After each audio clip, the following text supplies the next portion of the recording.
All right, guys, we're live here at the PBJJF podcast number 008. All right, so thank you guys so much for tuning in and being here with us today. Um, just want to give a quick shout out to our sponsors, Brave Kimonos. So, Brave Kimonos is the best gear in Jiu Jitsu, guys. If you're also interested in buying Brave products, you can use PBJF um, discount code so you receive 10% off. And thank you also Roll Live for making this happen. So Roll Live is a live stream platform where it's also joining PBJJF on our events. So it's live streaming all of the events. And PBJJF Roll Live is a new media for Jiu-Jitsu and is giving the spotlight for many athletes and professors.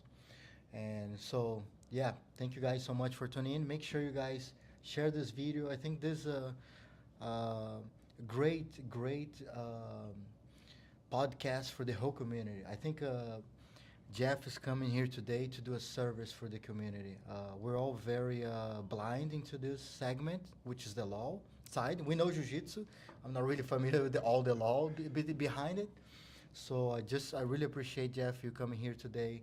Just make sure you guys like this video, comment, and also share with everyone. And don't forget to subscribe the channel.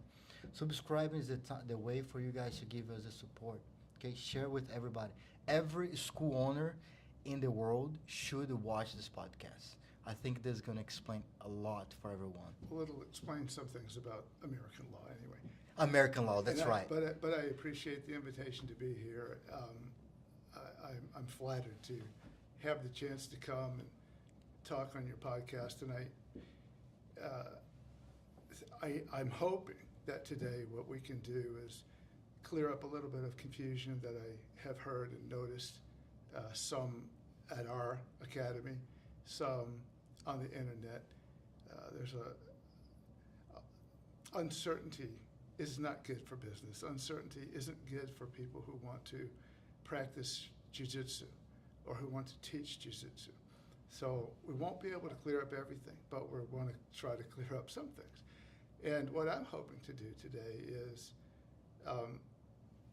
not only explain a little bit, give some clarity to what is going on with respect to the case in California, but also to maybe give some suggestions or possibly even ask a few questions that help point people who own academies, people who teach jiu-jitsu, people who want to practice jiu-jitsu, some direction, some guidelines, so to speak, the guardrails that we've talked about.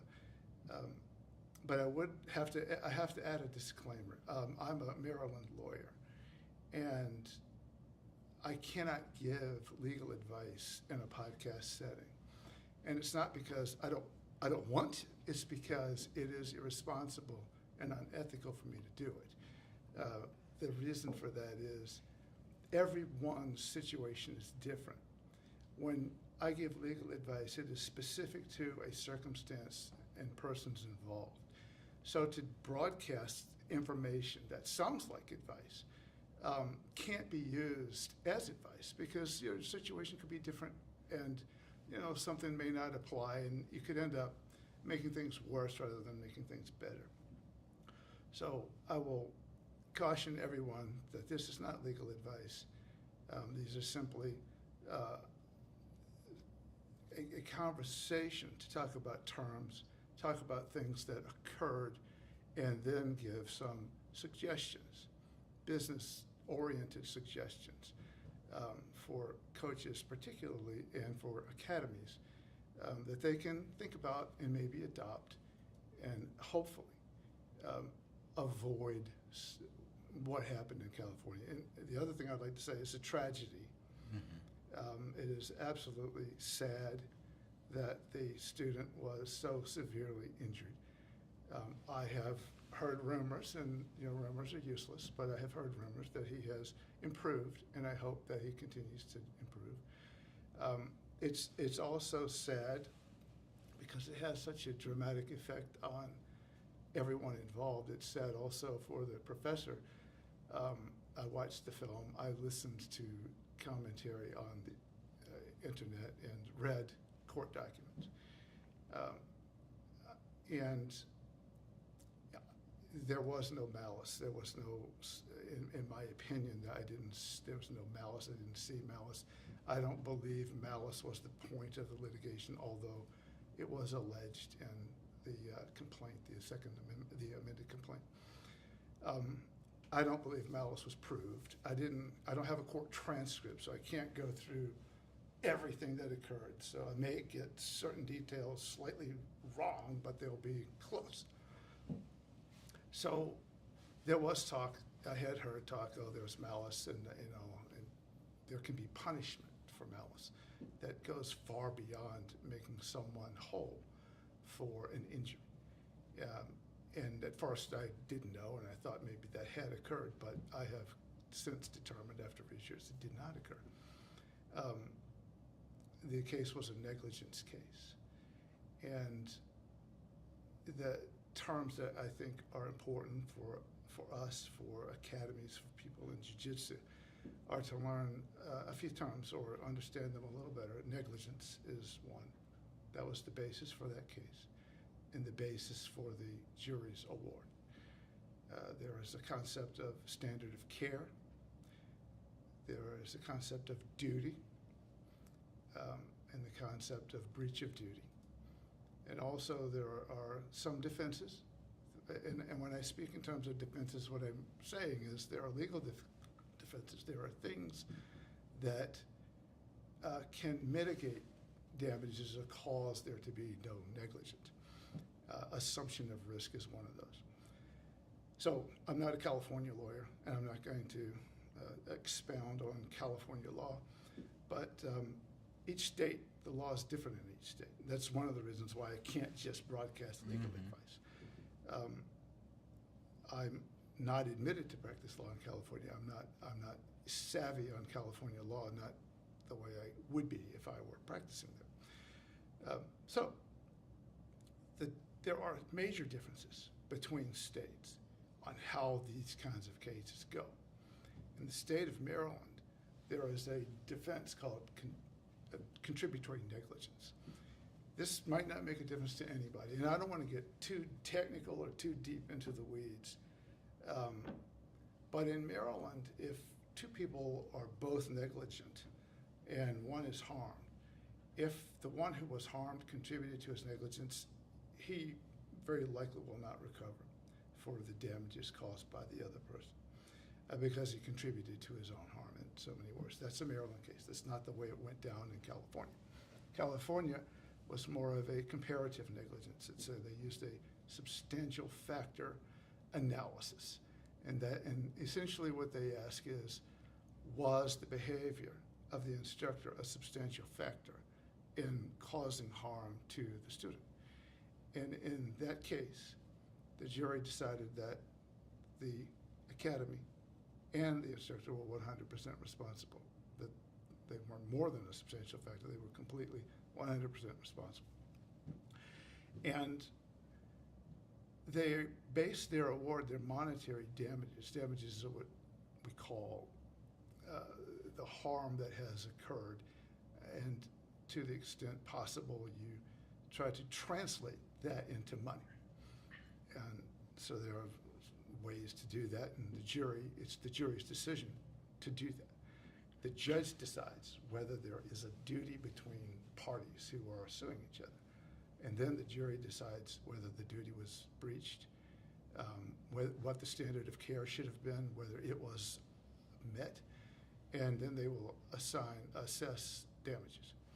And in this case, that's what they did.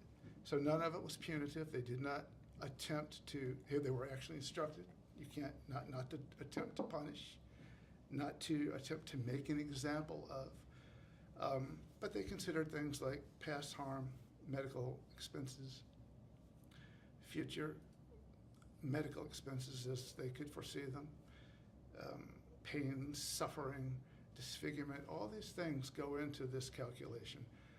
So they deal with the past, and they also deal with the future, and they arrived at the number they arrived at.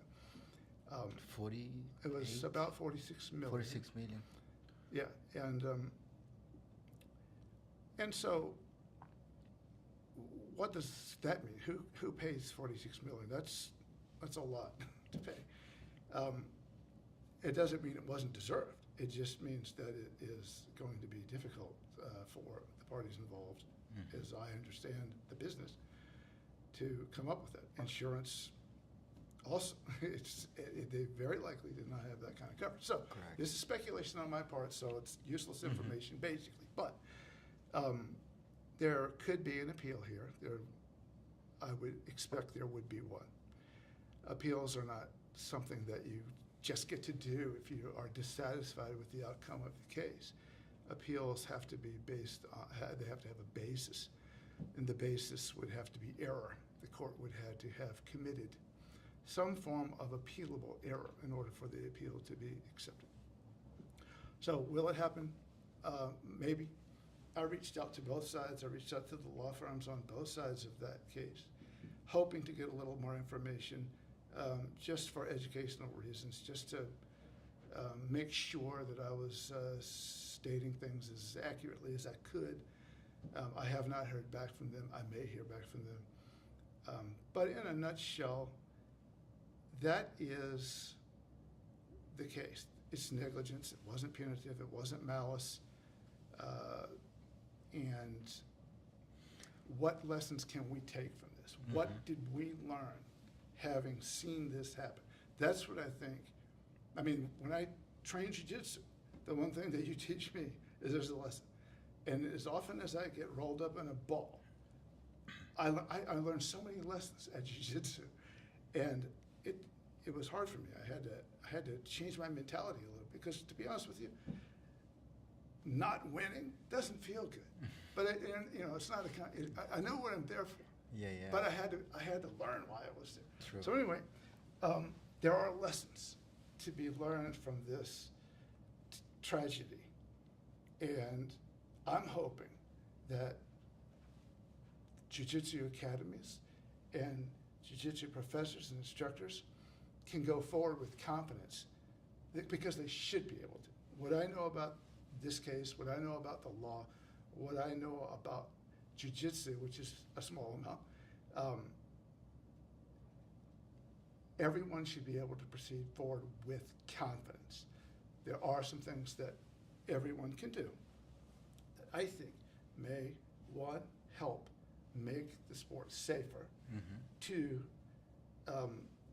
help academies succeed and not fear a horrible outcome, either on the mat or in court. And for professors to also get that kind of confidence that you can still do the sport that you love to do, you can still do it at a very high level, and there is essentially a policy in the United States legal system. And of course, this is qualified again, every state's different. But the policy really is that the court tries to reach conclusions and steer cases in the direction of, through decisions, preserving the quality of the sport, allowing it to go forward very rigorously. Football is a good example of a very rigorous sport. There have been certain changes in football. And baseball, there are harms happen in baseball. These are combat sports that we're talking about, jiu-jitsu. So necessarily, there are injuries. Those injuries are what we call inherent to the sport.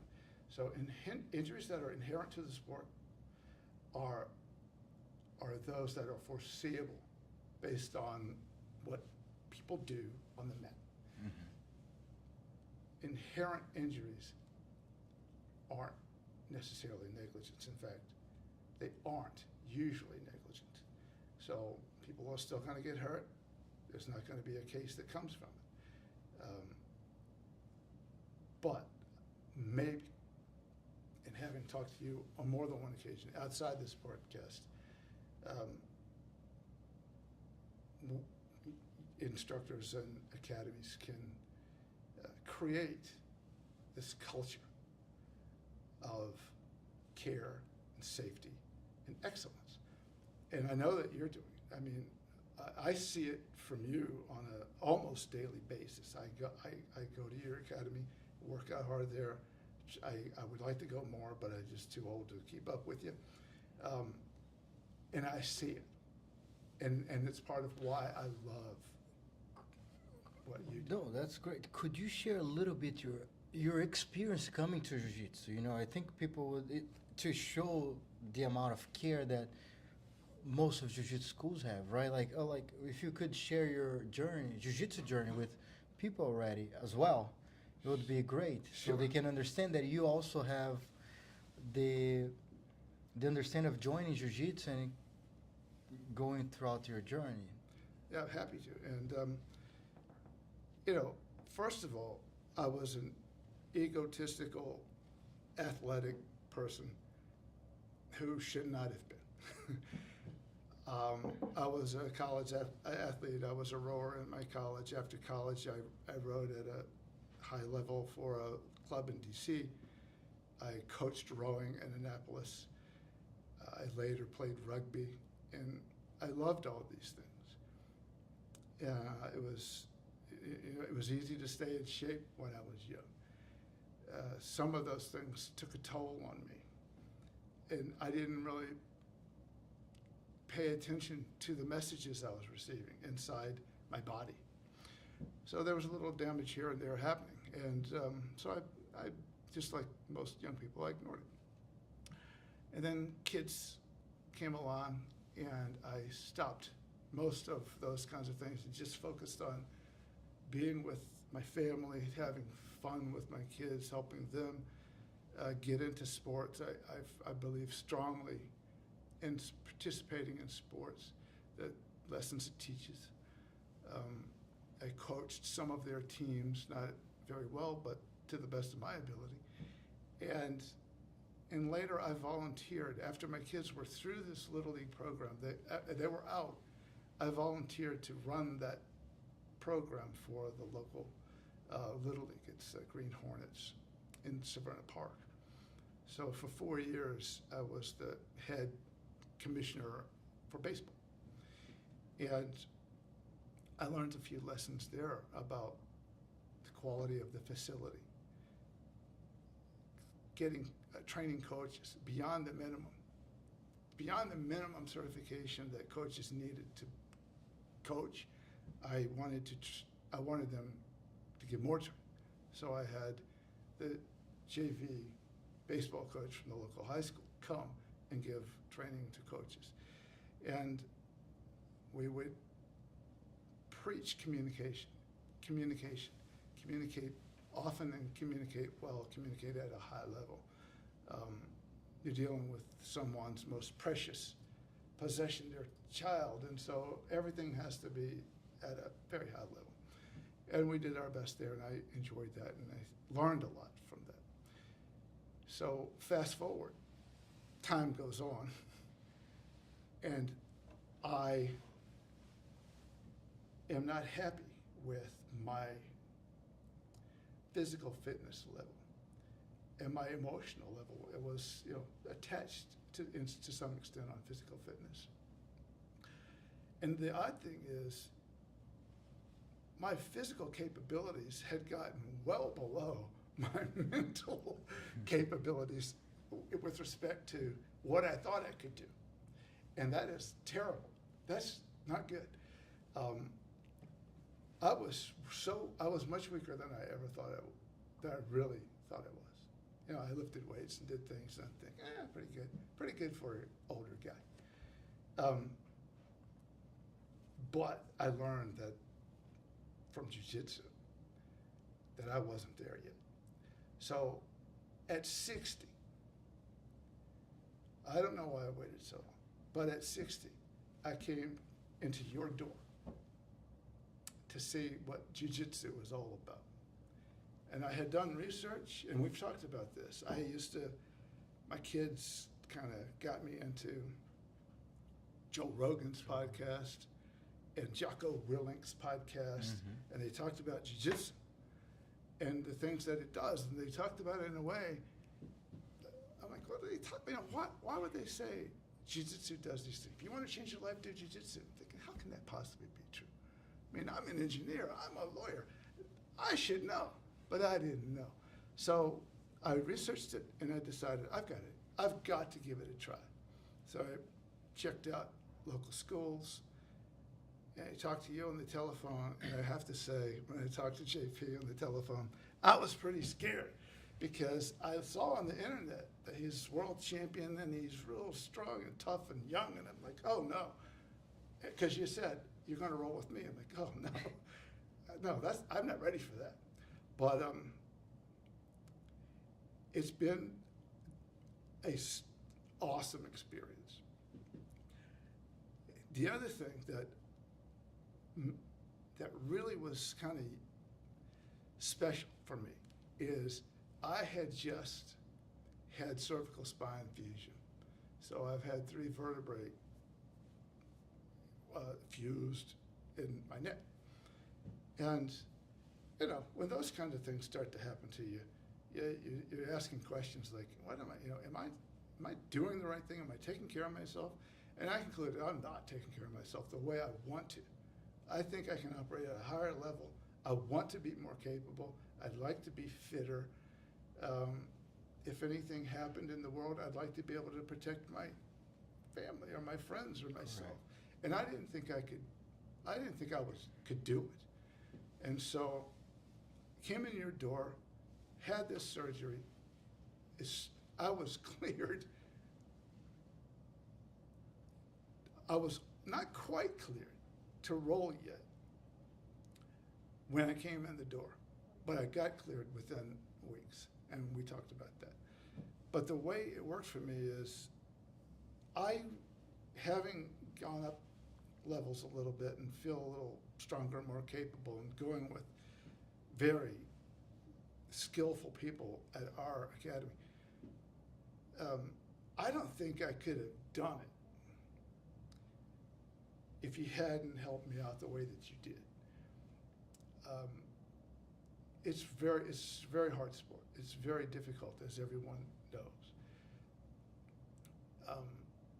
And when you get a little older, things that you used to rely on, like quickness and strength and endurance.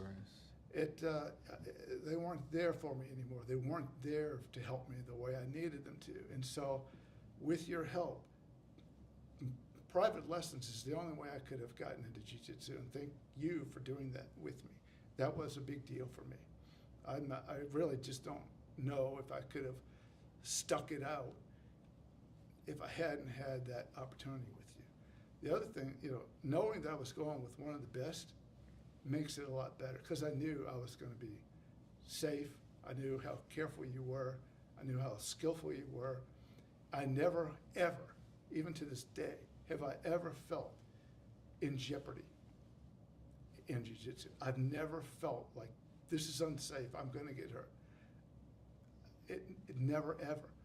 And, part of it is I know my level now in jiu-jitsu compared to when I began. And I've learned a lot of lessons about discipline and humility. And I don't have the ego that I used to have about my skills. And that is a blessing, because that is an advancement for me. That is moving forward to get that kind of thing under control, get a good handle on. Here's where I am. That's a necessary thing for everybody, I believe. And so I learned, hey, somebody's going to put me in a submission. I'm not going to be able to do anything about it, and I'm tapping. So I'm the king of tapping early, but I have learned so much. It's become such a part of what I do. I mean, I just don't know what else I would do if there wasn't jiu-jitsu out there for me. I like to hear that, because it's important so people know your experience, right? You came from the neck injury, right, the surgery, start doing jiu-jitsu.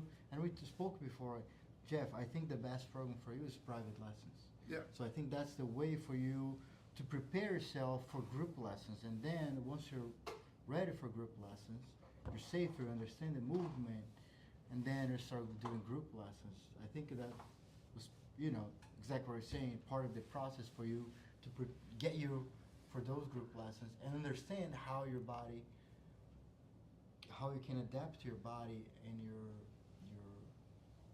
to your jiu-jitsu, and just before Max just arrived here, guys. I'm sorry, Oh, guys. Max. I'm sorry.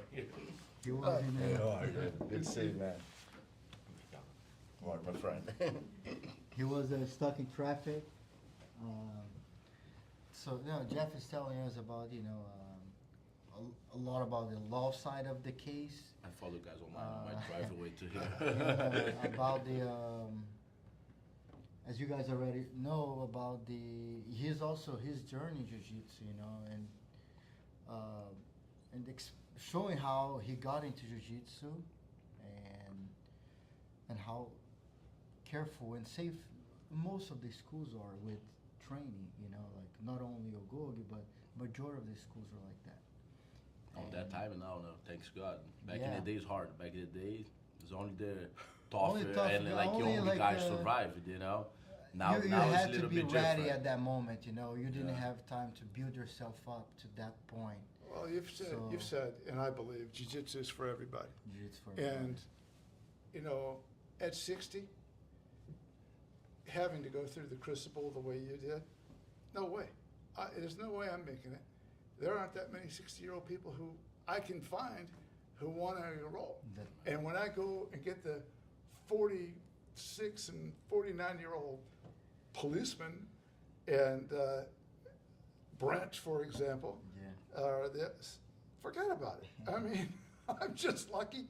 I'm just lucky if I get to do a couple of techniques before it's all over for me. So there's no way that I could have made it coming up the way that you had to come up.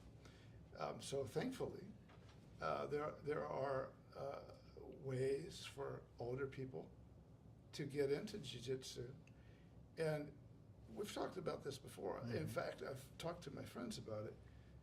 Everybody they think I'm crazy, and I am a little bit crazy, but I like it that way. I really do. I love it that way. I like pushing, and I'm not good at everything, but I will push as well as the other guys will push. That's right. And so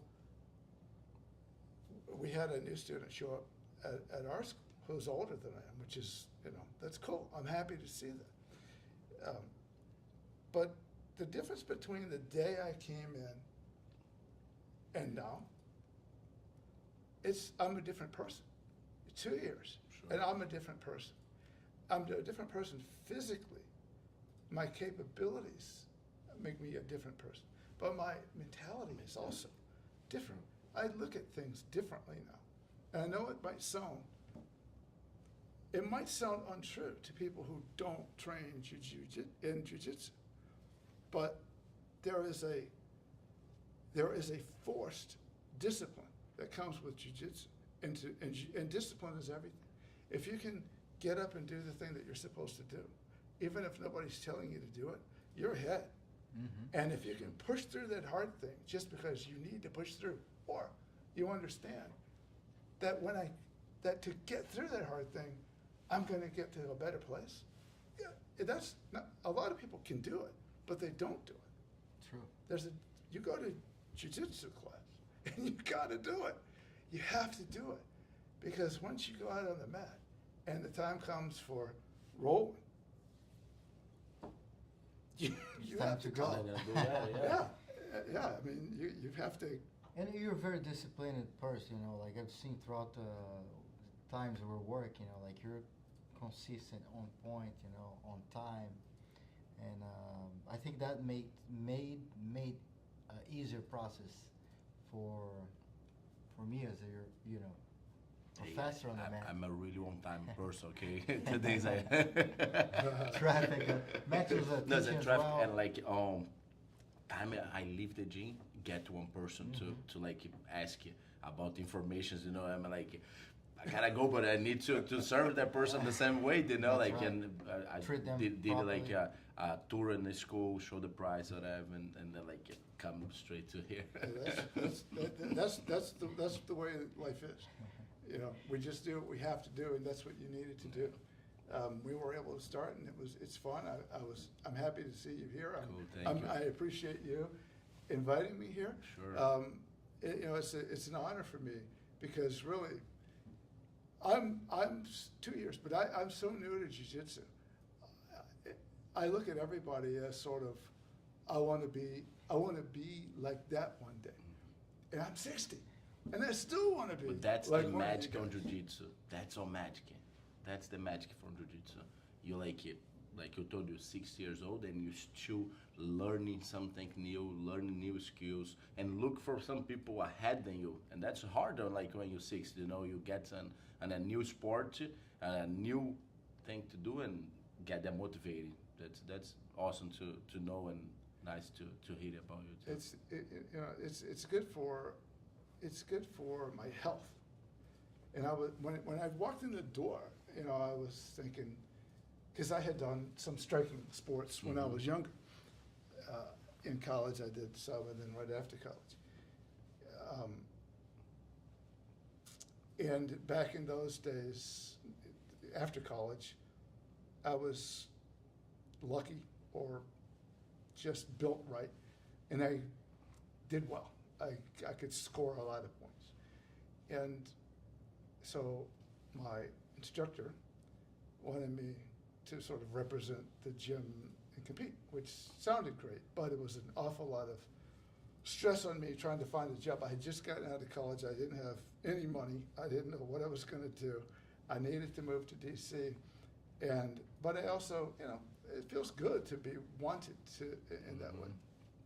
So when it came to jiu-jitsu, I was thinking, I'm not going to get talked into competing because I just can't handle it. I'm trying to get strong and healthy, trying to take care of myself. I want to be more capable. That's my goal. As soon as I got in and started working and started feeling it work, I'm like, I want to compete. I want to against compare. somebody. I want to see if I can beat some old dude. True. And I haven't done it yet. In fact, I wanted to do it, It will happen. but I messed myself up. It will happen. Maybe Maybe this year's Worlds, PBJJF is doing Worlds this year, and we believe there's more people, more opportunities for you to find a good match. Yeah, well, you know, We'll be Ryan, our. don't match me up with Brent or anybody like that. That's just like fighting a robot. I can't handle that. Is the good way we do? We try match up the students, you know, the clients, because you guys who sign up on our events are our clients on the best way as possible. Do you know what I mean? We have the division by age, weight, and belt. If nobody in our division, we're gonna try find the best match for you. You know, it's like if you're 60 years old, we're not gonna put you like a versus somebody like 40. You know what I mean? Should be somebody close to your division. Like nobody close to you, we give a refund, you know, or like a credit, something like that. But definitely we're gonna look for the best match. Yeah, well, that's, you know, a little bit of that is just, I don't know, it's not peer pressure. Nobody ever says do it. I just see it going on, and I'm like, gosh, I wanna give it a try. I'm gonna test myself, you know. True. And one thing, Jeff, I just want to let everybody know that you're watching. We have about 60 people watching right now live. So if you guys have any questions about the case as well, you know, like send us some questions. Jeff is right here to maybe give us the best answer, better than me and Max for sure. For sure. Into the on that side that we're not very particular, what I was, familiar. the thought I had about this contribution that I'm hoping to make to jiu-jitsu today is to help steer some of the thinking out there. So when we get around to it, if you get questions or whenever you want to, then we can talk about, hey, we learned some lessons. Yeah, How do yeah. we apply that knowledge now? What do we do to make it better at our schools, make it better for the professors, and just, you know, everybody go forward with confidence and not fear so much that A, jiu-jitsu is dangerous, because I don't believe that it is, or B, if you're in the business, that you're going to get sued and have to go out of business. There's a real good But there was a chance lot you of won't. rumors around, everybody was scared. All the schools were scared Everybody's because scared. they didn't know how to deal with it. And Well, it was scary. It was I am scared. It was everybody like, hey, I we need didn't. to. I just ordered a sign to put on the wall of my school about some movements is illegal. Cause like we talk about on the class, but I want to have like that sign to everybody watch before every class. They will come through. He got yeah, that movement is legal. But I don't do. You know what I mean? And like if one day you have a visit, I don't do constant open mat to my school. What can happen? Maybe like when I do 1 year anniversary, I invite some friends to get there. And sometimes the way I teach on my school is different the way JP teach on his school and the way people in your school teach or whatever. They can allow into some movements I don't allow in my school. If they have that sign, they walk it through, check out. All right, better don't do that here because they don't allow this move. That's a good idea. What I hear you saying is you are developing that or enhancing the culture of safety. You've decided as an expert, and you are experts. I'm not an expert, so I can talk about law, but jiu-jitsu questions have to go to you. We share knowledge. Yeah. I ask you a lot of questions about the jiu-jitsu law side, and we go back and forth. Yeah, there was this concern waivers don't work. Mm-hmm. That's not true. There was the confusion about punitive damages that did not occur in that case, and what negligence is or isn't. What is every injury negligence? No, absolutely not. And so that's the stuff that I thought we could sort of talk about as guardrails for going forward. That was a negligence case. Yeah. So what's negligence? What that means, yes. Yeah, what would that mean? Negligence means that for a person, that they didn't behave the way a reasonably prudent person would. You have a duty as a human being to behave the way a reasonably prudent human being would behave.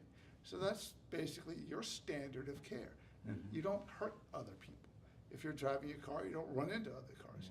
Yeah. If you're attending school, you don't start a fight. Even that might not be negligence, Mm-hmm. but what I'm talking about is you're compared against people like you in the same or similar circumstance. So a jiu-jitsu black belt was the standard there.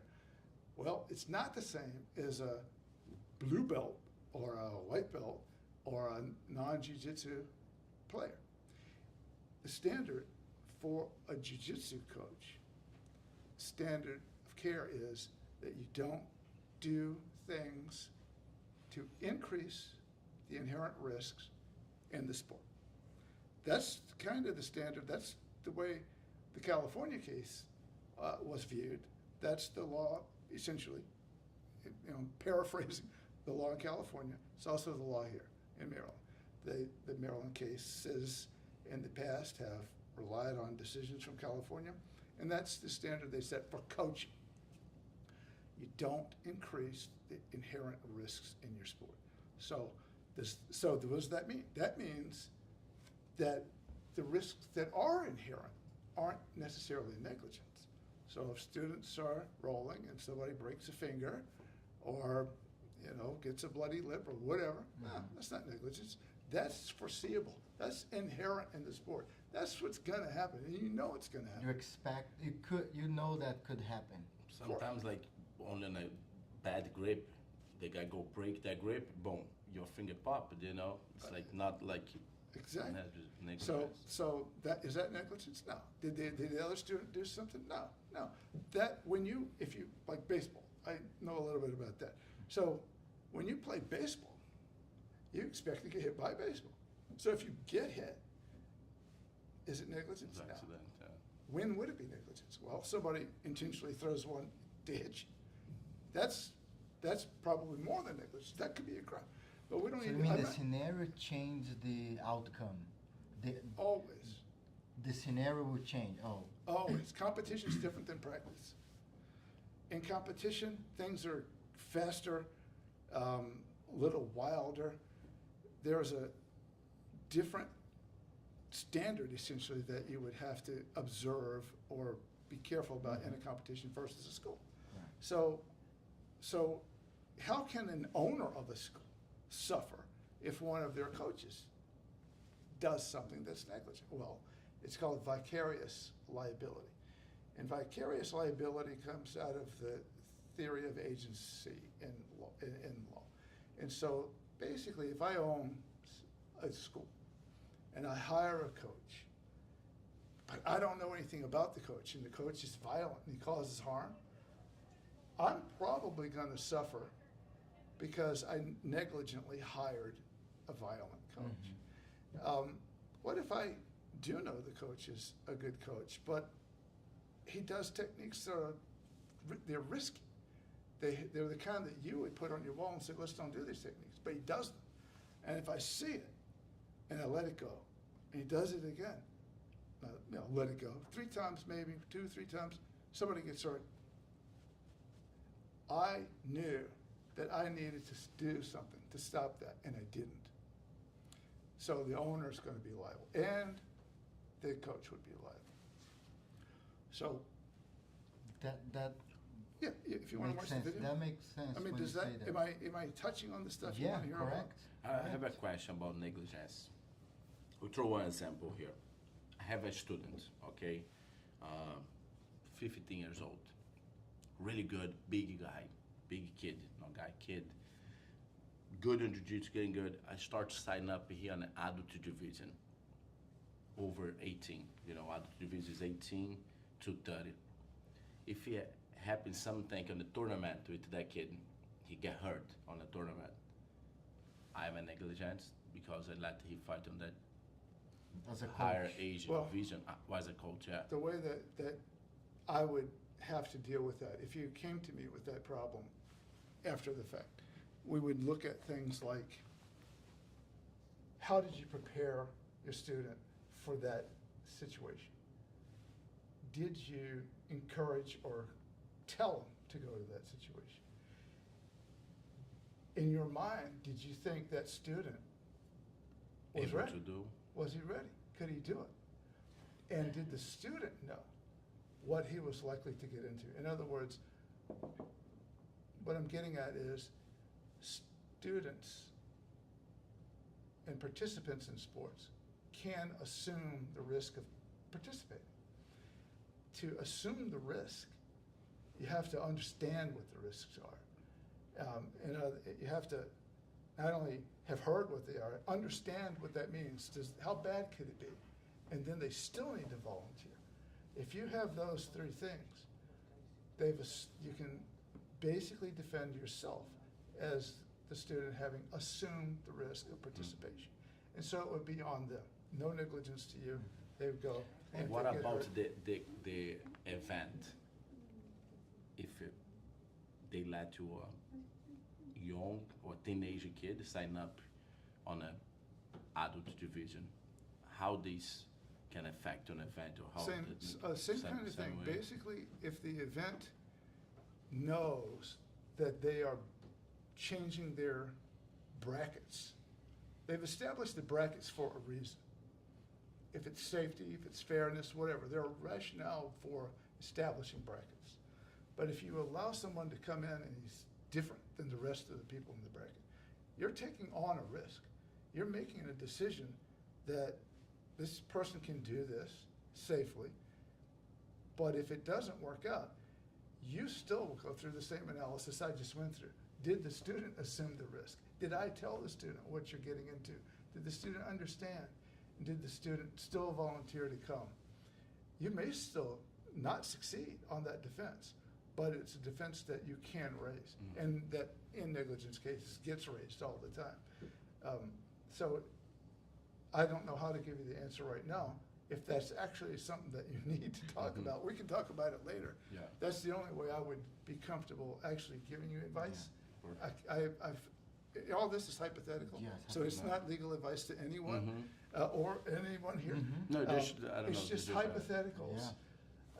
Because I would need to know a lot more to be able to give you some guidance. Mhm. And so when I used to run the baseball program, I had similar things happen. In fact, I was one of the ones who advocated for taking my kids up to a higher level because they were pretty good at things. Mm-hmm. And I got talked to by a bunch of my friends about the dangers of a younger pitcher going against an older, mature batter. And, I'm thinking, well, he's thrown at big guys plenty of times. And I kept thinking about it.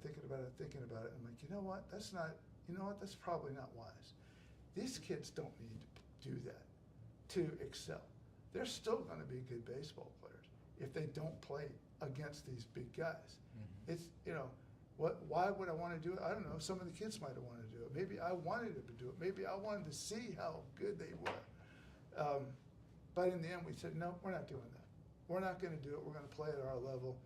And, our age level, we were basically better than a lot of teams. But, that's not a mismatch problem. Mhm. There is a concept in sports law about mismatching. Going against a better team isn't a mismatch. But at some point, when you pit a younger or lesser skilled person against an older or much more skilled person, you are creating a mismatch. And you have to be careful where that is. There's a case out there about football players. The coach called two guys up to do a drill. One guy was small, 165 pounds, the other guy was 260. And they had to go head to head. And the little guy, the littler of the two, got hurt. That was a mismatch. That was on the coach. Coach shouldn't have done it. A good team in a league and a bad team in a league go against each other. The good team beats them and some of the weaker team gets hurt. That's not a mismatch. That's just, they expected that it was going to be tough, and it was tough, and maybe tougher than they liked. Mhm. But risks are inherent, not just risks, injuries, actual injuries are inherent in sports. And so the law allows for that. But you're getting close to a mismatch type conversation. That's Yeah, something yeah. that we want to think about before Mhm. For sure. you make a decision on that. Mhm. And I think we can watch and we can discuss a little bit over the Sure, video yeah. to see how. So that's the part there. He's going to attempt the back tape, and that's when it happened.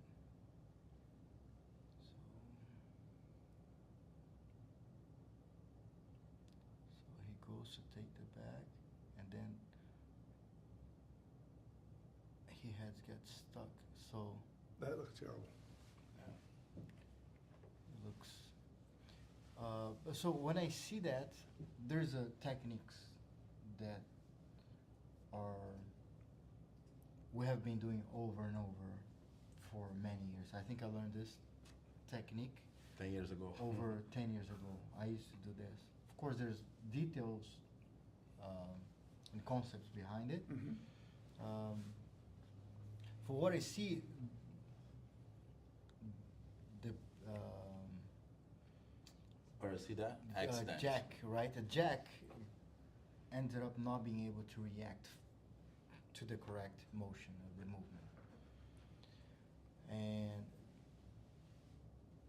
when Ituhauj tries to roll to take the back to get him to follow the movement, he looks the other direction. And I don't think there's, in my point of view, intent of injuring the other person. I agree. you There's know. no intent to injure the Intent. other person. And unfortunate that happened. A really bad injury happened. Can we go a little bit over to see how? So let's look at his reaction also when that happens. Like, can you stop right there, Amanda? Look at his reaction. Can you go move slow? So he doesn't really understand what happened. Iderhaldi? Yes. Yes, I agree with you. There is no intent to harm the student. And I don't think that that Even was. him, you know. I think that was enough for us to see, right, and discuss. Yes, well, as far as the move, you're the expert. I don't know if the move was correct or incorrect. I would listen to you for advice on that. For what I see, don't look. He wanna roll from that side.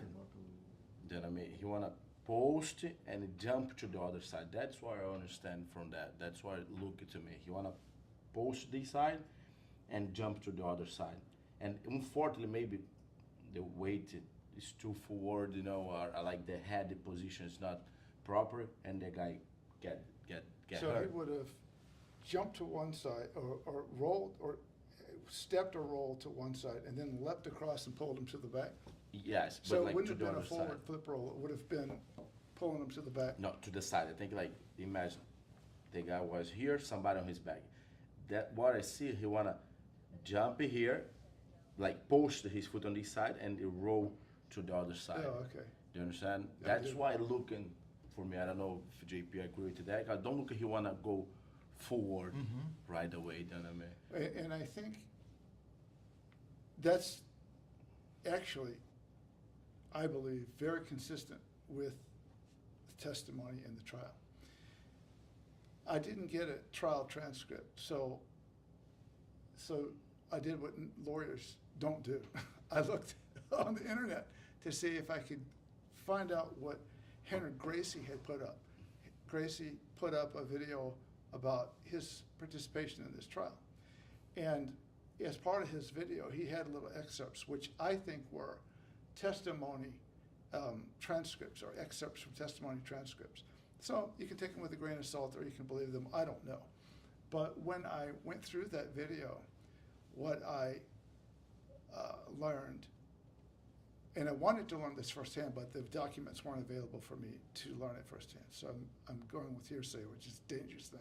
Don't want to do it, but it's the best I got.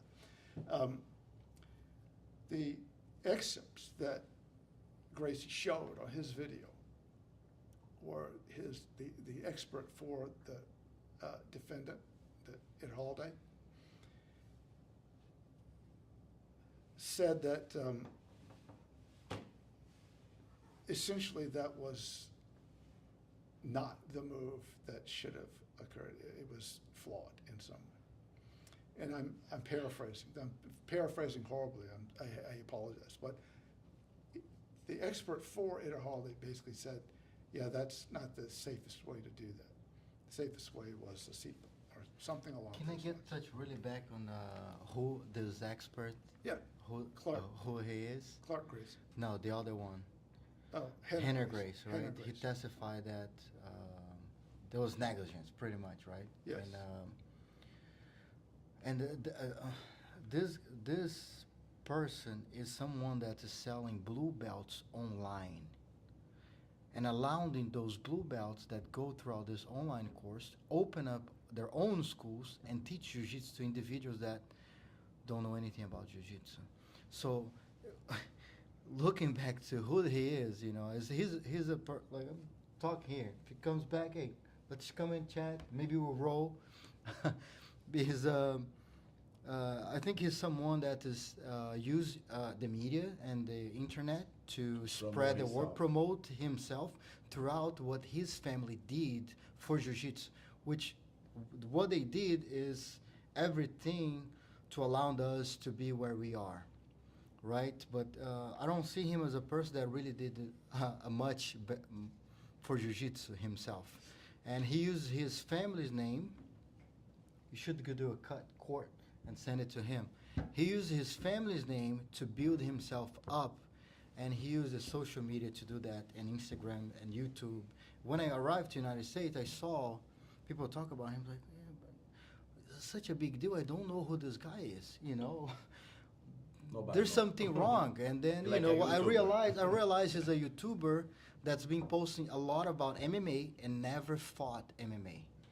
He talks about self-defense and never heard him actually needs to use jiu-jitsu to protect himself.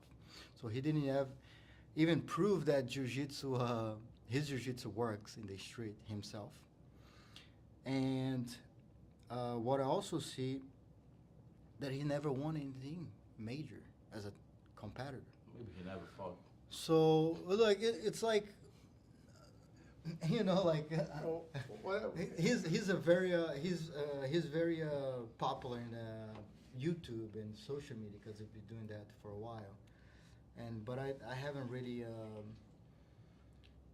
and he's testifying pretty much against jiu-jitsu for what we see, right? Because he looks like he wants to promote himself and his own federation as a standard of how to do jiu-jitsu, for what I was able to understand throughout the process, you know.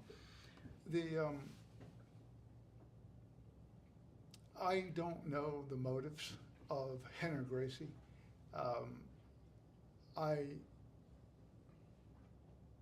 To be an expert in court, you essentially have to be able to explain to the court something that is out of the normal understanding of the average everyday guy. It's not the way it used to be. You don't have to have a PhD. You don't have to have a professional engineering degree. You just have to have, through training, experience, skill, the ability to explain something. And so what happens with experts is the jury decides what kind of weight to give an expert opinion. Experts testify they can give opinions. They can say, this is the way it should be. This is the way it should not be. Fact witnesses, percipient witnesses, there are people who see things or hear things. They can only say, I saw or I heard. Juries decide how much weight to give an expert, how much weight to give their testimony. Do they believe what he said? In this case, they had a video that when you get to that one scene where you see the student's head sideways, it looks really bad. And that has an impact on people's feelings. On the other side, you had an expert who probably was pretty qualified. I'm going to guess, I mean, he's certainly qualified as an expert in the trial, for sure. But he's probably pretty good at jiu-jitsu. I don't know either one of these two gentlemen, but there was a sort of a point in this case that was almost no way to salvage it situation for the defense, who is Itterhold. And that is, his expert essentially agreed with Henner that there's a safer way to do that. And then when Itteraldi answered questions, he admitted that he lost his balance, essentially. It lost his balance. And he was asked, when you lost control of, did you lose control of the student? Yeah. And because you lost control of the student, did you lose control of yourself? He said, yes. And I'm paraphrasing again, so I'm not reading this. So you take it with a grain of salt. But and then when he was asked, so did that cause these injuries? He said, yes. When you admit to things like that, you don't win. I mean, he admitted that he was negligent. He admitted he lost control, and the injuries happened because of that. So even without an expert, that's all he had to say, and he was going to lose. I mean, that was devastating, in my opinion. I could be wrong, but I don't think I'm wrong. That was hard to come back from that in a trial. So Henry Gracie could have stayed home and probably gotten the same outcome. The reason for that, I mean, we didn't even need to get to standards hardly. We almost didn't need to get to standards because the witness testified against himself. He admitted something. In trial, that's devastating. So if there's a difference between what we want to believe about a scenario. We don't think we meant to do any harm. I agree. I don't think he meant to do any harm. I believe, based on the testimony that I think he gave, which again I'm qualifying because I only got it from Henner's video, and I'm hoping it's accurate, is he had said, yes, I made a mistake. That's negligence. And that was the kind of mistake, after all of the testimony was in, that isn't inherent in the sport. Black belts, because of their schools and professors, they hold themselves out to the community as having special skills. Those special skills involve being able to teach safely. I mean, you can't have a business that hurts people. Exactly. It won't stay in business very long. So, of course, you teach safely. Did Ederalde do something that increased the inherent risk of Brazilian Jiu-Jitsu when he did that? I'm asking you.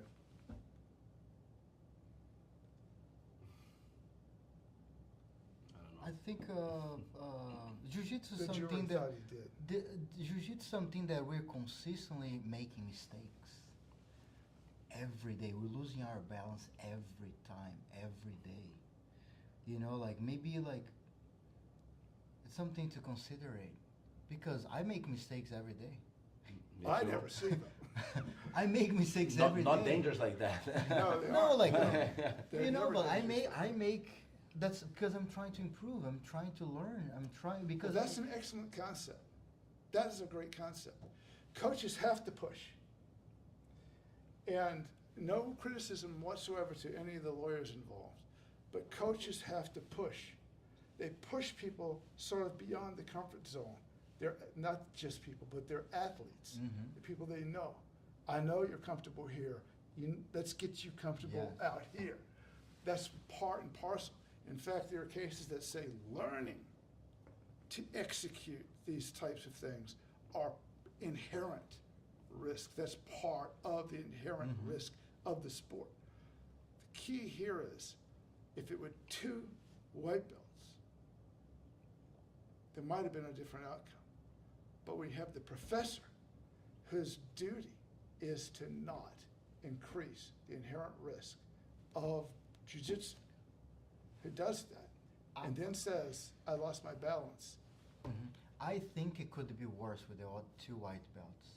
I think he was capable of letting it go faster than another person would. Do you understand what I mean? I think that I need to separate jiu-jitsu from jiu-jitsu the law. from the law. I mean In that jiu-jitsu, movement. I agree with you. Two white belts are probably going to make a mess. Got the law, which means the jury. Mm-hmm. And what do they perceive? But And what like, have they been that taught? student is not white belt yet. He, That guy he trained, he had experience. He had experience. He He had had some experience. But I mean, like I think he was a like pro. going back to like an being able to regain or control better. I believe him as a black belt. Throughout the movement, he felt the mistake, and he was able to release faster than another person would, with less skills. So but he without- didn't. That's the he- problem. From what I saw, he didn't. He let it go. it could be worse. You know what I mean? Like it could be. I mean, It's like pretty bad. it was very bad, very bad. But And I here's mean, the like other with two white belts. Here's one other thing. They had a black belt student from the same school, Del Mar, testify that after years of training, he'd never seen that move taught to any of the students. So that was part of the testimony of the expert, Henner Gracie. He didn't teach the move before he executed the move. And so the student wasn't prepared. There was all kinds of case law Yeah. about unprepared Mhm. athletes. Athletes who are divers, who are trained to do certain types of diving and swimming, and they get to a meet and the coach says, I need you to do a shallow dive. I'm not an expert on diving, so I'm not sure, but the athlete said, I don't want to do the shallow dive. I'm not trained for it. I need you to do it. Coach knew she hadn't been trained for it. She didn't want to do it. He said, go do it. She did it. He's negligent. That's the outcome of the case. If she had said, I want to do the shallow dive, I know what it entails. I understand the risks. I volunteered to do it. That's different. She assumed the risk. But she has to really know the risk she's assuming. Like this white belt, for example. Do you think that this white belt, or I'm calling the white belt because I'm trying not to use names. Yeah. I'm trying to just be respectful of the people who were involved in the case. Do you think he thought that he was going to become paralyzed when he rolled? For sure No, not. of course not. No. So that's well beyond the inherent risk. Well, let's put it this way, in my opinion, it's well beyond the expectation of the student. So he could not have assumed that risk. He would never have volunteered to do something that would end up in paralysis or had a high probability of it. They're not going to do it. Exactly. So there was no assumption of risk there by the student, in my opinion. Did the student do something that caused his own harm? Did he try a Granby roll or something to get out of it? I don't know, because I'm not good enough at jiu-jitsu to comment. I don't think he did, but I've heard commentary that he may have. Well, I would bet $1 to a donut that no jury is going to give any credence to this man causing his own harm. Bottom line is, there were two people on the mat, one severely injured, the other one wasn't. There's really just no way, that severe of an injury, in my opinion, that the instructor isn't going to be liable for damages. Now, were the damages too much? Were there errors committed in the trial that could change the outcome on an appeal? Maybe. I don't know. I wasn't there. So again, I speculate. But I do know, there was a motion in limine that I believe the judge granted.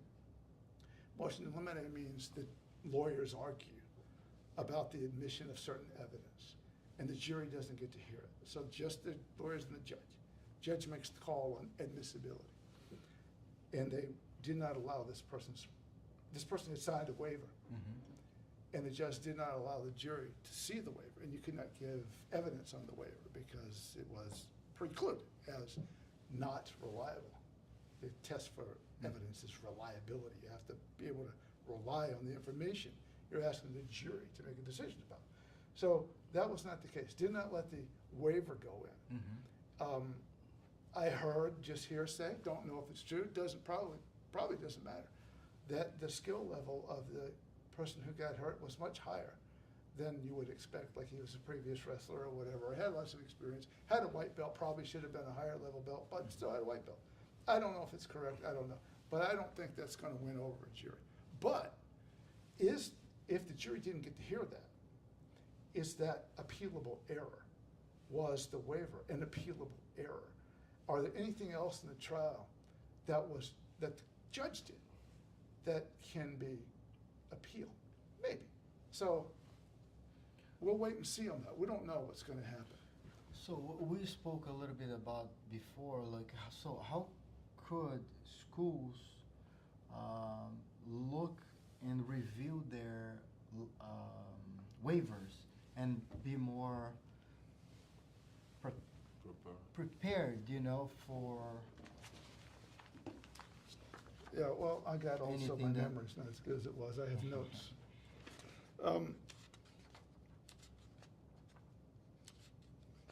Lessons learned, I think, is really the service that we can do on this podcast today for people who want to do jiu-jitsu and who are in the business. So, are waivers useless? No.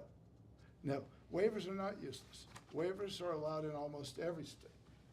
I would say every, but I don't know the law in every state.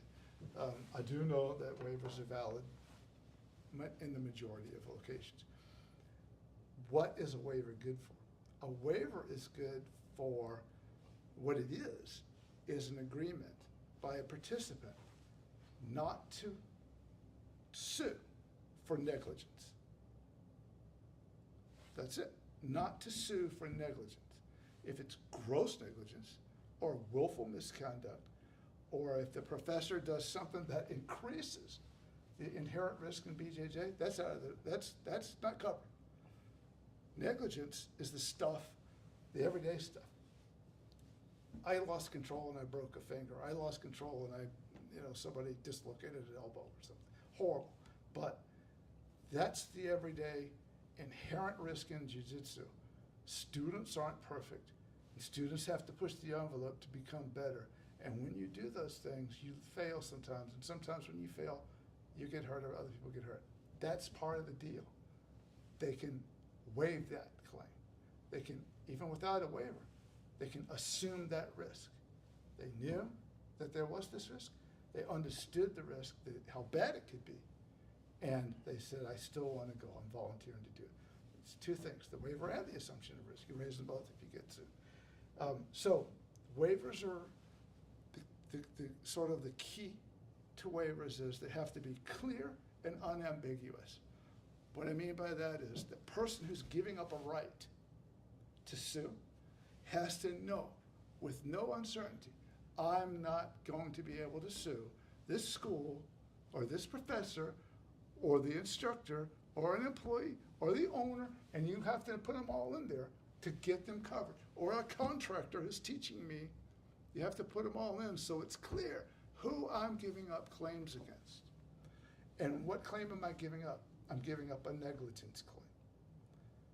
You don't, some states you have to actually use the word negligence, others you don't have to use the word negligence. Some people say, this is called exculpatory language, meaning I'm agreeing not to sue. That has to be in bold, dark print. Not every state's the same, but whatever the state requires for a waiver, Maryland's pretty lax compared to some states, you have to do that. And if you don't do that, you run the risk of the waiver not being useful to you. Mm-hmm. It can be tossed right out. And once it's tossed out, you still have defenses. You can still say you assumed the risk, or she assumed the risk. You can still argue in this state, contributory negligence. He contributed to his own problem. But who wants to go get in an argument in court? You're not in the business of arguing in court.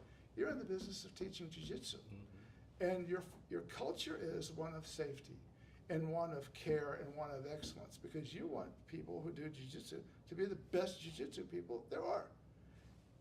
You can't get there hurting people. So you're going to take the steps to not do them. What's the most important step a jiu-jitsu school can take? Create that culture of safety. Safety first. Push it. You're experts. You know what's risky and what's not risky. Mm-hmm. You've probably been hurt by stuff, and you're like, man, I don't know if I want all my students to have to do that. Start with that. You have your written handbooks, student handbook. You have instructor's manuals. You have signs on the wall that prohibit certain techniques. These are the culture that you're creating. It's also the standard that you're creating. The standard of care isn't carved in stone. The standard of care in 10 years for jiu-jitsu coaches might be exactly the way it is now, but it could be a little bit different. And here's how it can be different. Experts push the envelope. Experts make jiu-jitsu change. They make it better. Jiu-jitsu doesn't get more dangerous. It gets less and less and less dangerous. Mm-hmm. It gets better. Correct. Right? I'm asking, but I think I'm right. No, I think that's the way. So you're creating a new standard. Yeah. You create the standard. You could testify in court, and you could say what the standard is. That's what Henry Gracie did. Mm-hmm. I suspect Clark Gracie attempted the same thing, but I have not been able to see his declaration. I have seen Henry. So yes, he established, he said what the standard was, and the jury gets to decide, is that the standard? And they apparently agreed with him. So, culture of safety, that's number one. Number two, check your waivers. And don't think the waiver is going to be good forever. Here are flaws with the waiver that got tossed out. It was a fundamental error It was a waiver designed for a parent to waive on behalf of a child. It was a waiver for a minor. But it was given to a non-minor participant. And it was given to him for an open mat session. And it was never revisited when he decided to come back to the school to start classes. So they beat it up in so many ways. It was the wrong waiver. It wasn't designed to handle classes. It was only designed for the open mat session. Certain other terms were just misused or incorrect. So the judge looked at it and basically said, yeah, it's a little bit messy, and the jury's not gonna see it. So waiver, and you know, at some point, and I don't wanna go through it all now, but, because this would be too close to giving advice, but on waivers, I can work with you, or however you wanna do it. I can tell you what needs to go on a waiver, and help you make the waiver look right. Could anybody that owns a school contact you for your help as a Sure. lawyer? Absolutely. Well, Like- Maryland. Maryland, correct, From the Maryland, Maryland yeah. schools. Yeah, I mean, I practice in Maryland, so yes, they can. How would they find you? Well, I have a website, www.jwmoore.com. More M-O-O-R-E, correct? M-O-O-R-E. Yeah, Put in jwmoore.com. the description, like, Mhm. And so they can go there and, you know, Ask you for some actual legal advice, yeah, eventually. They we can go on their own I can behalf. decide with them on their particulars if I can help. If I can't help, I can usually find somebody who can Mhm. help. So it's safety, Safety. check waivers, insurance.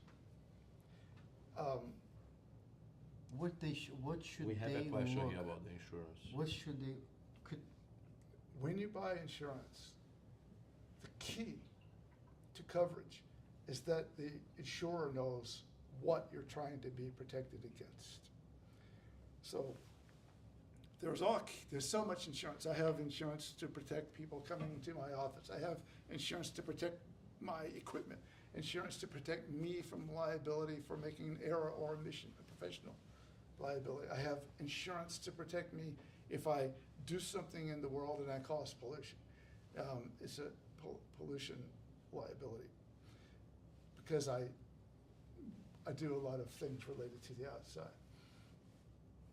So you have to have liability insurance. You have to have premises insurance. So if they come to your gym and trip over something, it'll be covered.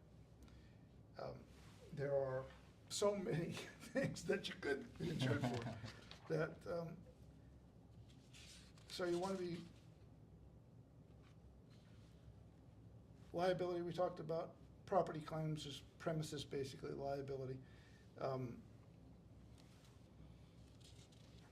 If you have certain types of advertisement and you run the risk of a copyright violation, you can get insurance for that.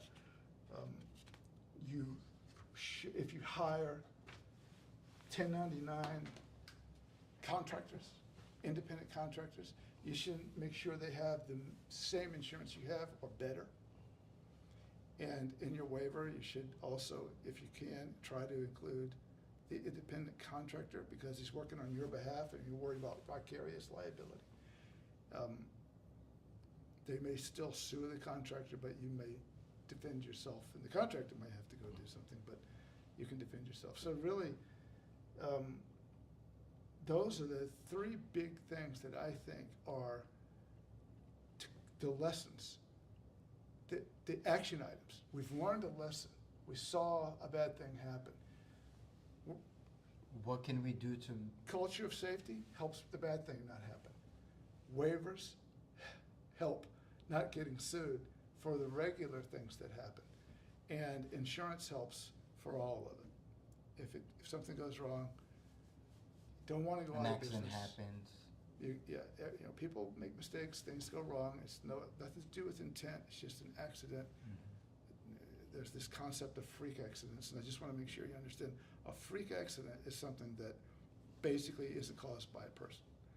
A freak accident is something the law will not give a remedy for. So, if lightning strikes and I freak out, and because I freak out, I knock this thing over and hurt his foot, probably no negligence on my part, because it was a freak accident. Mm-hmm. But, they're rare, so don't expect them. People called this video a freak accident. Emotionally, I see it as a freak accident because the outcome was so dramatically bad.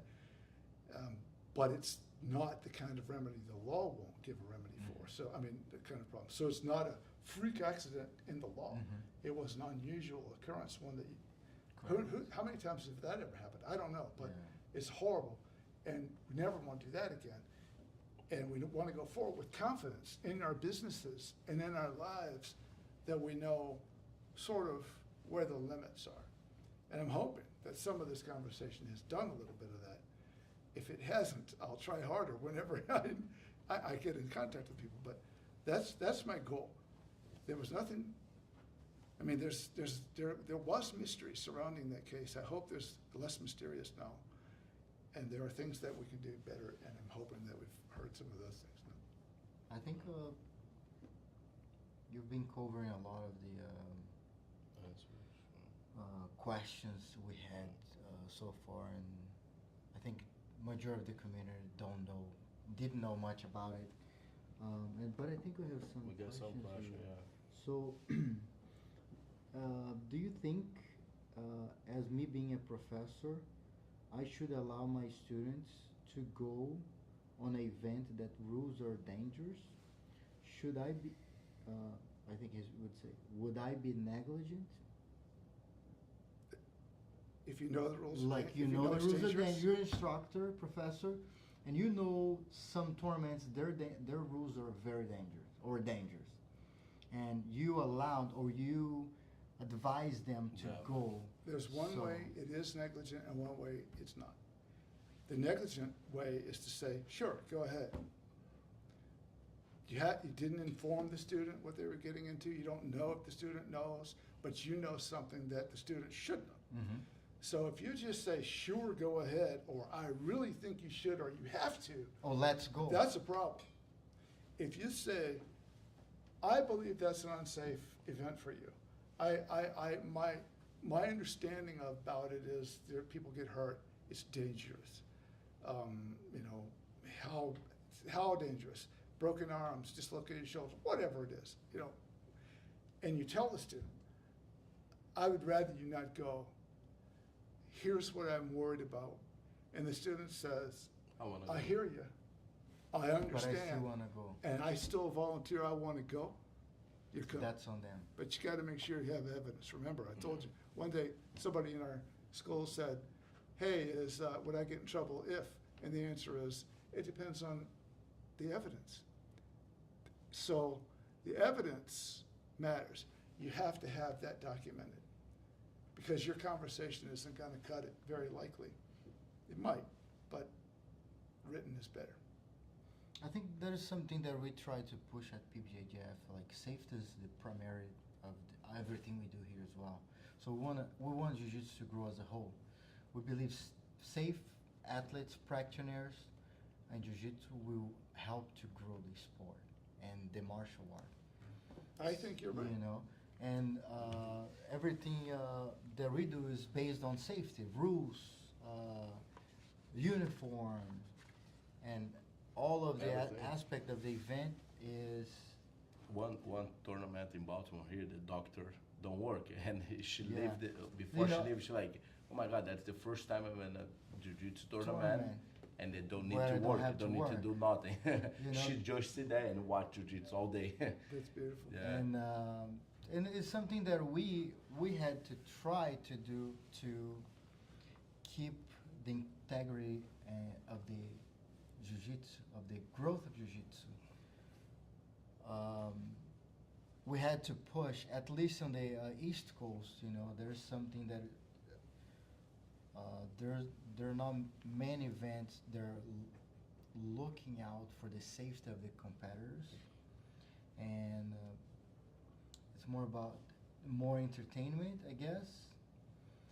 And for us, it's about how can we spread the jiu-jitsu word through throughout tournaments and grow jiu-jitsu that way and keep people safe. You know, that's basically what we try to do for every single aspect of PBJJF. And sometimes people don't like because we are trying to protect them with creating more rules that restrict certain of techniques that might be cool but not safe on our beliefs. But that's kind of how we try to do at PBJJF. And this is way harder than just allowing people to do anything. It's way hard. they like, why you guys do that? Like, we do it the right way. We believe on this, but like it's way hard, and we do it. Like, Trying to appreciate educate that. We people, try yeah. keep you guys safe. Try keep your students safe. You know, why you guys complain? Well, I what I know about you, PBJJF, is that you are creating the standard. You're creating the culture of safety, care, and excellence. I mean, who doesn't want to be part of safety, care, and excellence? That's perfect to me. That sounds like everything that I would like. If you deviate from any one of those things, it's less. If it's not excellent, who wants to do it? If it's not careful, that's going to be a problem. Safety. I mean, in my world, I work with a lot of big companies, and a lot of them are manufacturers. And safety is so important because it matters to the business. It matters to how the business gets to perform down the road. That we actually have what's called the safety moment before every meeting. Before every meeting, we talk about safety. Different people get to take turns and give their safety moment. They get to say the thing that they want to say consistent with safety, or promoting safety, or reminding people that certain things are, certain weather conditions are coming, or certain types of things might be, types of biology in a field that people can be harmed by. So big companies prioritize it so much so that even when we do meetings, we have safety moments before the meeting starts. When we go out in the field and start construction, first thing, safety meeting. Got to talk about what's out there, what happened, what we got to change, what you do if something does happen. So I don't think that you can possibly fail by promoting safety. I think that's perfect, and I know that you do. I mean, I've been in this for 2 years, which I know is small compared to you, but I've never once felt at risk. I've never felt in jeopardy. I never felt like, man, I'm worried about something.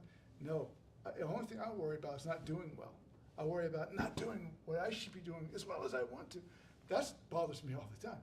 But safety has never been a concern. I come to your tournaments, and I see that they run well. The competition level is great. The audience, there's lots of people. I've met some folks from different schools that I talk to, and they really are great tournaments. And I don't miss many, but when I go, I'm always happy I went. I'm always learning something and becoming closer to people. I love it. That's awesome. No, appreciate your feedback on that as well. And let me see if I have some. Thanks, Zizou. Let me see here. Eric can say something too. I just joined. Not sure if you spoke about this already, but can you speak to precedence in law? Precedence in law, and what it could mean for future cases. Absolutely. Precedent is a very specific thing. It means what went before. We should essentially follow that model. Precedent in law is set by published cases that aren't trials. They go on appeal, and the appellate decision gets published, That is the law. That's the precedent. The precedent begins in some way at the trial level, but once it's not precedent until it's published in the technical legal sense. However, there are influences that occur. Once people see these kinds of cases, they hear about them, they start to change. Whether they want to change or don't want to change, it affects them. And so in some non-legal sense, it does create a precedent.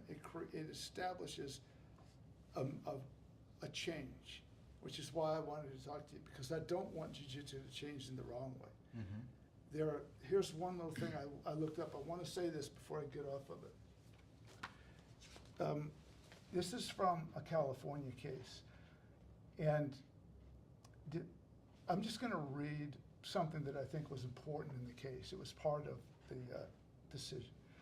Defendants generally do not have a duty to protect the plaintiff from the risks inherent in the sport, or to eliminate risks from the sport, although they generally do have a duty not to increase the risk of harm beyond what is inherent in the sport. So what that really means is the sport doesn't have to change. The sport still needs to needs to go at a rigorous level. You need the sport to be everything that it can be. But there are certain things, maybe it's precedent, that might change. You've described hanging something on your wall about techniques that you didn't want practiced in your academy. You've changed the sport a little bit. If you take things off the table that were previously on the table, we've made a change. And maybe it's for the better, and that's what I mean. When it evolves and it gets better, it doesn't get worse. Exactly. In football, you used to be able to cream people, spike them with your helmet. That's devastating. It can cause career-ending injuries. Isn't it better when the sport is played by the best on the field as much as they can be, rather than take the best off because they got hurt? Of course it is. So, yeah, play at the highest level. Play as hard as you can. Go with gusto, as hard as you can, within the rules established by the people who are experts in the sport. Set the new standard. That's the standard of care. Establish what jiu-jitsu is. That's what you're doing. That's what you guys do every day. I'm just happy to be coming along for the ride. I mean, I love it. So the short answer is there's a possibility of a precedent if this goes on appeal and something new comes out. All the law that I talked about is old-timey. It's old school. Nothing's changed. That didn't set any precedent, really. That's just the way the law has been and is could be for a long time to come. I'm hoping I answered that question, but I'm not positive that I did a good job. I think we're able to understand. I think we think about this as well. Like as we go, we want to see jiu-jitsu growing and moving to the direction we believe. I don't like to say the best direction, because we believe the best direction in our vision, right? So the rules we changed, all the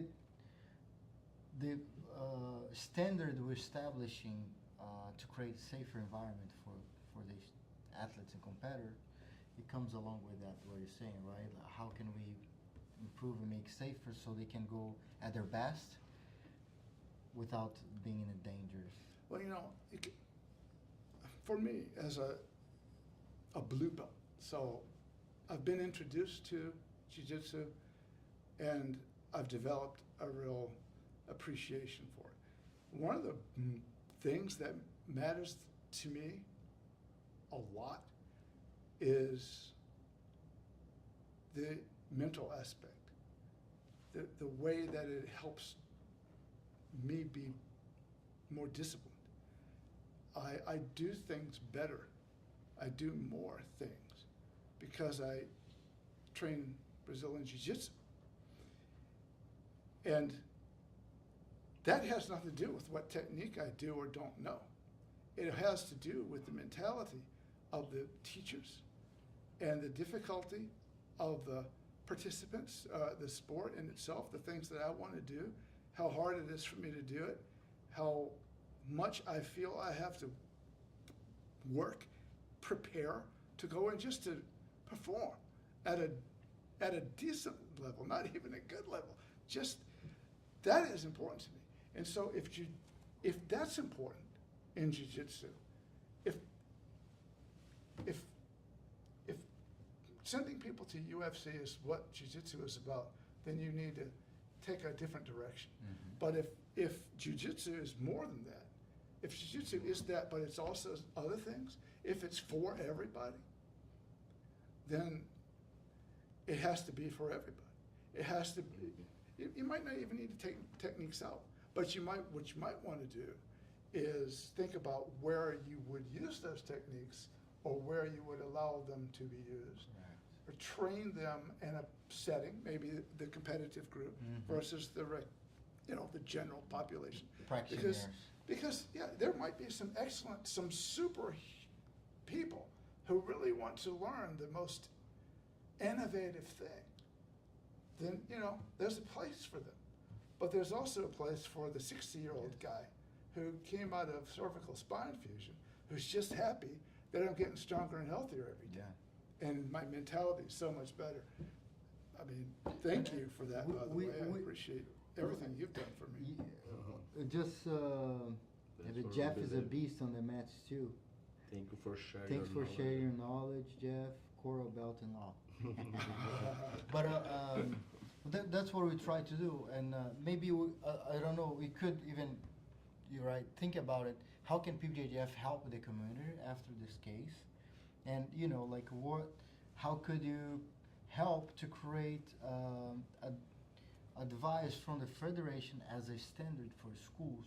Not saying that, hey, you have to do this, but hey, you could create a list of which you're doing already at some point, creating a list of curriculum, right? Hey, that's how we do. That's for the beginners. We have the beginners class.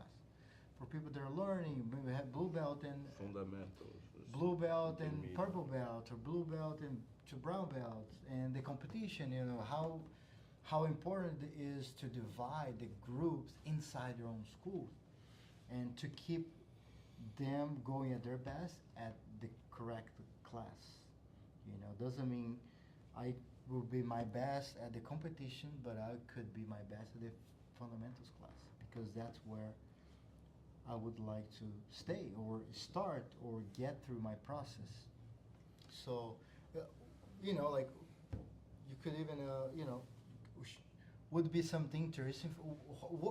How and what could we do as a federation to help the schools?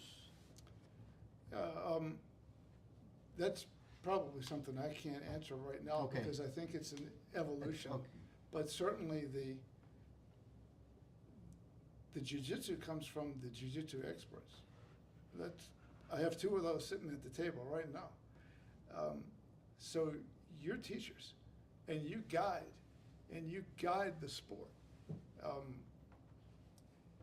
So once you have a framework in mind, we can work together to figure out how to memorialize it, put it in something that is useful for sharing with other academies, or however you would like to proceed.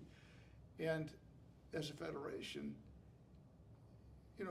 people, you want it to be inclusive. You want as many people as you can get. And because you're bringing them to compete, they have to not hurt each other. Correct. I mean, there are the inherent risks and the inherent injuries, and they're going to happen, and you don't need to change them. Mm-hmm. But you can set the standard, and you can encourage certain schools to participate. You can discourage other schools from participating in ways that are fair and don't run afoul of the law. Simply, it's essentially a filter. Do you do things at our level?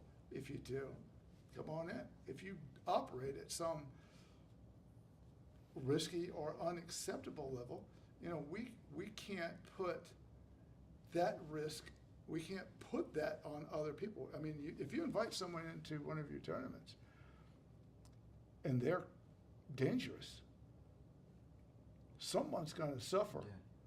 Yeah. And a lot of people are going to be, when I say be sorry, I mean there's a lot of legal repercussions to Yeah. that. And what we do is we have the disqualification process. If you're doing anything that's legal throughout our rules, you get disqualified. Yeah. That means you're not doing. You're not compatible with the safety standards that we have. So you don't even get to the. We try to minimize the chance of anything happen by disqualifying the athlete. That's unsafe. Well, I've actually seen that happen at tournaments that I've been to, and you have to. I mean, what else can you do? It's not up to your standard. Why would you want somebody to water down what you're doing? No, they have to come up to where you are, and you're going to keep getting higher, and they got to catch up. If you allow anybody to drag you down, you're making a mistake. Don't do it. I mean, I'm not telling you this as a Brazilian Jiu-Jitsu practitioner because you're the expert. I'm telling you this as a man who's a lot older than you are, and I've been through a lot of stuff. You set the standard and never deviate. That's when you start getting into trouble. I like that. That's Me important. too. That's what we do. Like the Indians sometimes want other ways, but we have a vision. We believe in a longer term vision as we are jiu-jitsu practitioners and athletes. We don't see today. We're already looking 5, ahead 10, of the 15 process, years. how we want to be, where we want to get, and we're trying to do the daily work to achieve those goals. I can tell. I know I know you work hard. I know how hard you work, and it's really motivational. It's very.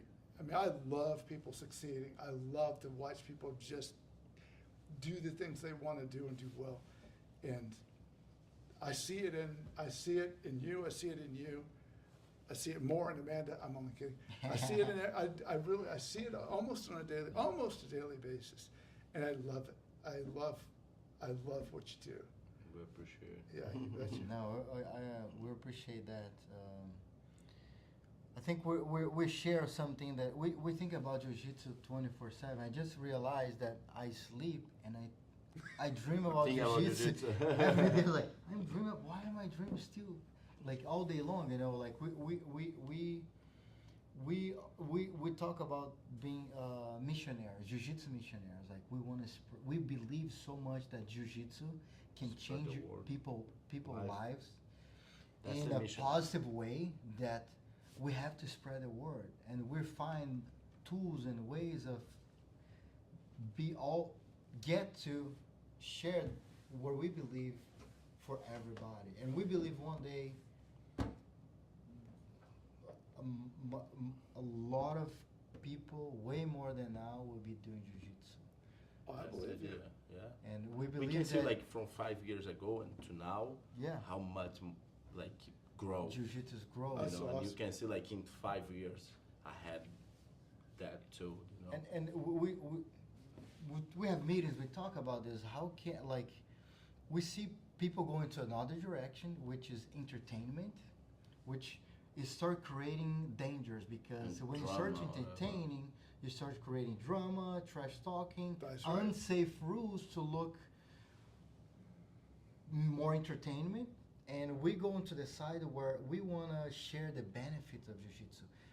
We want a mother to come to jiu-jitsu, watch jiu-jitsu, not because this person's talking trash to another person. We want them to come because they see the benefit that jiu-jitsu brought to their sons' lives and to their child's lives, and maybe also join jiu-jitsu at some point. But that's the type of attention we want to have with jiu-jitsu, the positivity, like the benefits that jiu-jitsu bring to our lives, not the drama, not creating Not the drama, trash because talk. there is not really what we do on the mats is the opposite of all of some media want to do, like what we share on the mat, it's principles that we share daily in our lives, you know, and to try to support each other. Well, you're not an entertainment company. We're You're we're not trying to be, No, you know, at this. so there's a place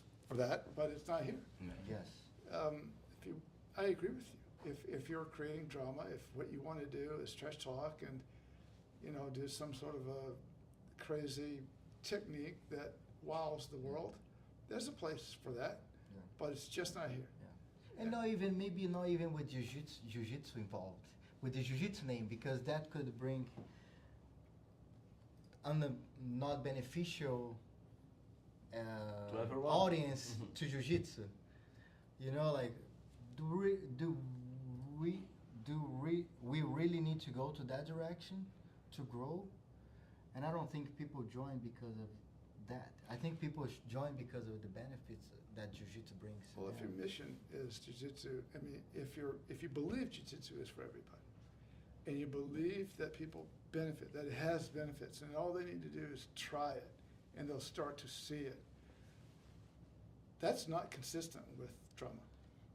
Exactly. I mean, you might get a few people, but if you want everybody, it's got to work in a different way. It's got to always work. And I, from what I've seen, it does. It did for me. And it has to be something that people hear about in a positive way and want to come to and don't have fear about. I think a lot of people think if you say Brazilian Jiu-Jitsu, they're like, oh yeah, I've watched MMA. Well, it's not the same thing. For sure it's not. Yeah, not the same thing. And, you know, I don't talk a lot else. I mean, I'm just doing a podcast is unusual for me. I mean, I've never done a podcast before. This You is did it number good. one. I don't like to talk about myself a lot outside. When I talk to you, somehow I talk to We you share a more lot than I of. should. You know, most of them stalling because I'm tired and I need to catch my breath. But there is a message in there, and what I do is I just hope the people that I care about see what I'm doing, and I do it every day. I do this. I try to do the same thing every day. Life sometimes makes me modify my schedule, but I try to come to jiu-jitsu on a very regular schedule, lift weights on a very regular schedule, eat right as well as I can, spend time with my family as much as I can, do my work as best as I can, and I just hope that people see how I do it. Not that I'm great at anything, but that I just keep rocking and rolling. I just keep going. I keep grinding. I go. And I learned a long time ago. And I learned a lesson. This is a sad lesson for me. A sad thing happened to me when I was young. I love football. My son ended up playing college football for Virginia, and I loved that. But I loved it, and I wanted to be a player. And I started playing when I was in the 10th grade in high school. And I was a pretty good athlete. But I had a coach that just took all the wind out of my sails. And I think it was just his style of coaching. And looking back, it's just the way he coached. He didn't mean anything, but it just took the wind out of my sails. And I'm like, you know what, it's not for me. And I quit. And it's haunted me almost daily ever since. And I do not quit. That was the nail in the coffin for quitting. That hurt me so much. It took away something I loved so much, and I took it away. Nobody did it to me. I did it. I made a mistake, and I am bound and determined not to make that kind of mistake again. So, why do I come to jiu-jitsu on a regular basis? Because I can't do it any other way. I'm going to come as much as I can, on time, every time. I'm going to lift weights, same time, on time, every time. Eat as good as I can eat. be with my family. I mean, I just don't quit. And I learned this lesson, which is it's hard to beat someone who never gives up. That's what I live by True. in my work, in sports, in life. I want to be the And last. then we see that because when you spoke and I asked you about to come and share your knowledge with us, like you put so much things together. It's like Oh my God, how he did that too fast, So fast. like and good you like that. you like crushed it. I was like, how did you like that was Well, awesome. It I really mattered. appreciate it. It mattered a lot to me. I felt like, I mean, I knew I'm not going to come on your podcast and make your podcast worse. I mean, there's no way I want to mess up what you're doing. So I wanted my game to be spot on if I could get it that way. So, I mean, I not only read the court documents, the ones that were available, I contacted the 2 law firms that were involved in the case, did not get a response, but I made the effort. I tried to do research outside of these things. And because it's important. You know, if I'm vague about the law, then you're still uncertain. And and uncertainty's bad. It's bad for everybody. It's bad for business. So I wanted to be as precise as I could. And still, I don't know if I've given exactly the guidelines I would like to give, but we can work on that. And at some point, you know, I don't know if it's podcast or whatever, but you'll know what the guardrails are. And you can go with confidence between the guardrails at full speed. Yeah, that was a great time with you, Jeff. I really appreciate it. I really appreciate the Me too. work you put to get here and share your knowledge with the whole community. I think it's been very helpful for us, for me. Me too. Sorry to be late again. Max was watching on his way here Oh, I know. live, and just want to thank you so much for joining us today and sharing your knowledge. Well, thank you for having me, and I appreciate it. I hope I've been helpful. And if I haven't, I'll try harder next time. Jeff, Sure. thank you so much. Yes, sir. Appreciate Thank you, it. Jeff. Thank you. Thank you guys Jeff. so much. Thank you for joining us, and we'll be back tomorrow with 2 more episodes. And please share this video, get this message to all of the school owners and all of the practitioners that you know, and tell them to watch and review over and over. And make sure, get the subscribe, like it, like the video. share, and comment.